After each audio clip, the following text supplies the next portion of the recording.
السلام علیکم ورحمۃ اللہ وبرکاتہ۔ میرے محترم دوستو، آج ہم آپ کے سامنے دو جہنمی گروہوں کا ذکر کرتے ہیں۔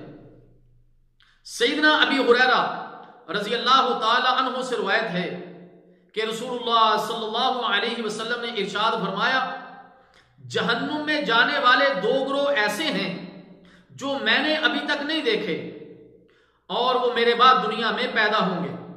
نمبر 1، ایسے لوگ آئیں گے جن کے پاس بیل کی دموں کی طرح سخت کوڑے ہوں گے، جن سے وہ لوگوں کو ظلمن ماریں گے۔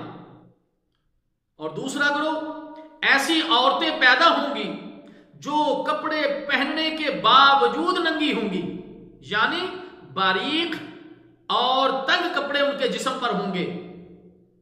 مردوں کو ادائیں دکھا کر اپنی جانب مائل کرنے والی اور خود مردوں کی جانب مائل ہونے والی ہوں گی۔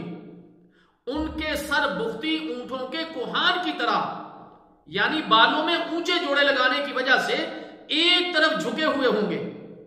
ایسی عورتیں نہ جنت میں جائیں گی اور نہ جنت کی خوشبو کو سونگھ سکیں گی، حالانکہ جنت کی خوشبو دور دور تک سونگھی جاتی ہے۔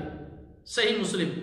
اللہ تعالیٰ جل شانہ سے دعا ہے کہ اللہ تعالیٰ ہمیں اس حدیث مبارکہ پر عمل کرنے کی توفیق عطا فرمائے اور عورتوں کو، امت مسلمہ کی ماؤں، بہنوں، بیٹیوں کو اس وعید سے بچنے کی توفیق عطا فرمائے۔